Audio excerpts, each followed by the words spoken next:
What is up, YouTube? It is Matt back with another crypto video.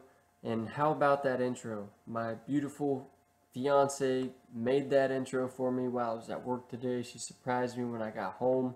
I think it's fantastic. If you do too, let her know in the comments, please. And if you like this video, please subscribe, like it, shout it from the rooftops. I'm trying to get it out there, you know. I think this is my 5th ever YouTube video. So I know I'm not a professional, so bear with me. I promise you I will get better. If there's something I'm doing you don't like, let me know in the comments. I can handle the criticism. If there's something you want me to talk about, let me know and I will do that. So that being said, let's jump right into this. What can I say about today? Like, today was a fantastic day for the cryptocurrency world. Literally everything is in the green. I mean, you have to scroll down to, I think it is 58. Yeah, 58 before you see the first currency that did not rebound and make money today. So what a fantastic day. That being said, this video is about Digibyte. Digibyte today is up 9.16%. It is almost at the 3-cent mark. So a round of applause if you held on through the horrible week we had last week. And even bigger round of applause if you were bold enough to make a purchase. You deserve it. You definitely got your return today. So this first article I got here is from Hacked. It was published on August 16th. Why investors should keep an eye on Digibyte. So Digibyte has been around since 2014, but like many altcoins, only came to public and commercial prominence during the market ramp up of 2017. In fact, between January of last year and now, Digibyte coins have grown over 9,400% in value, a figure that holds up even now in the midst of a market downturn. Any coin price recorded during January's spike shouldn't be relied upon as an indicator of future performance, but the 50,000+ growth recorded during the peak of January 7th is surely worth of a mention. Digibyte is self-described as the fastest, longest, most decentralized, and secure UTXO blockchain in the world today. And those certainly are bold claims coming out of Digibyte, and I think this article does a fantastic job breaking down every single one of those claims they make. I'll post this link and the other links I have in the description, but this one is definitely worth a read. The blockchain. Digibyte claims being the longest blockchain might have something to do with the block times. Digibyte blocks come along every 15 seconds, and for a blockchain that has been around, that has been mined since 2014, this adds up to a very long chain of blocks, outnumbering the older but slower Bitcoin blockchain, which produces blocks every 10 minutes. So even though it's not as old as Bitcoin, it mines or it creates blocks faster, making it the longest blockchain in history. So what about its claims about being the fastest? Well, right now Digibyte can handle 560 transactions per second, which vastly outnumbers the 7 and 15 transactions per second handled by Bitcoin and Ethereum respectively. Now whether it is legit the fastest, I won't say that. I know XRP and XLM are also pretty damn fast, but you know, at this point in time, handling 560 transactions per second, that's good enough. It's not like a globally adopted currency, so it doesn't need to be its projected 280,000 transactions per second at the moment. Definitely at 560, it's catching the attention. Placing future projections on the side, even the current transactions per second rate of 560 is enough to grab attention, like I just said. The speed of the network are helped in no small part by the large number of node operators in the blockchain, with 70,000 at the time of writing. Hence, when Digibytes claim to be the most decentralized blockchain, they might once again have a point when you compare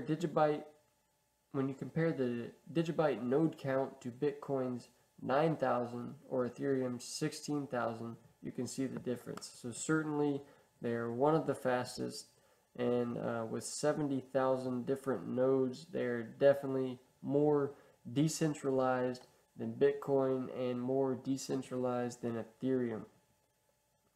As far as security, they are definitely one of the most secure currencies. They're one of the most secure blockchains on the market with their multi-algorithm security features. They have 5 different algorithms, whereas the majority of the other currencies and blockchains out there only have 1.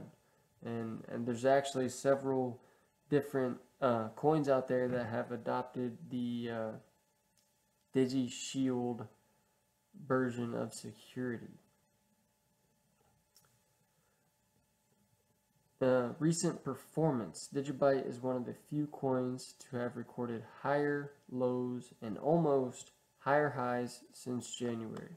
Look at the chart below and see one of the few altcoins not to have completely disintegrated amid the bear market of the last 8 months. So certainly the stability of Digibyte definitely catches your attention, and the fact that it's one of the most secure currencies on the market and one of the longest.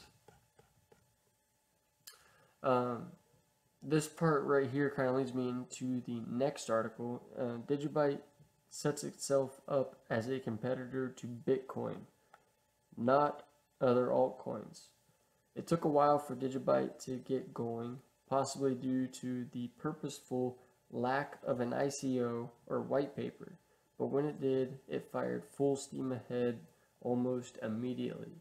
So this next article kind of points out why the lack of an ICO is so important to Digibyte. So this was published by the Crypto Globalist on August 16th of this year. Digibyte is the fact that Digibyte was never an ICO important. One of the most publicized aspects of Digibyte is that it is a true UTXO blockchain and was never an ICO. But does that really matter? Now that all altcoins are down over 80% from their all-time highs, does it matter? Well, it actually does matter. That's because in this bear market, most ICO cryptos are reliant on Ethereum for funding. Most ICO cryptos that are reliant on Ethereum for funding run the risk of running out of money. If such a scenario plays out, and it's becoming more plausible by the day, such projects are at a heightened risk of going to zero. They run that risk because as Ethereum, I think they meant to put as Ethereum decreases, so will their capacity to raise the capital requirement to achieve their project milestones. This in turn will lead to panic selling by investors and in some instances the owners, further accelerating the drop. This is a risk that cryptos like Digibyte will never have to deal with. That's because Digibyte is generated by miners through proof of work mining. This means that as long as there are miners in the market, Digibyte can never hit zero. That is why not being an ICO is so important to Digibyte. The fact that it is not an ICO means that it can never hit zero. And that's, like, I'm not saying you should invest in this. Like, I'm not a financial advisor. This is not financial advice. But in my opinion, the future of Digibyte is looking bright. and the fact that it can never hit zero is more appealing to me than some of these other altcoins out there. This last article I got, Digibyte, primary focus is not payments, and that is a smart strategy, and that I agree 100% with that. This one's also from the Crypto Globalist. It was published on July 28th, so it's kind of old news, but if you haven't seen it, this is what sets Digibyte apart from the rest. The fact that it's not going for being the best currency is what's going to set it apart from the rest of all of the other ones. So in this article, Jared Tate says that the future of Digibyte is in cybersecurity, specifically in the areas of artificial intelligence and the Internet of Things. Instead of focusing on transaction speed and the cost of every transaction, like the majority of all these altcoins are doing, Digibyte's going to focus more on the security aspect. And as AI and the Internet of Things takes off over the next several years, security is going to be one of the most important things that in our everyday lives. And Digibyte is certainly set up to kind of take over this market. So rather than waste their time focusing on the speed of their transactions, which is already one of the fastest, or focusing on the cost of their transactions, and Digibyte's already one of the cheapest. Digibyte is focusing in on the security, and really, in my opinion, that's one of the most important features that really anything can offer. If it's not secure, it's not worth investing in my opinion. Again, I'm not a financial advisor.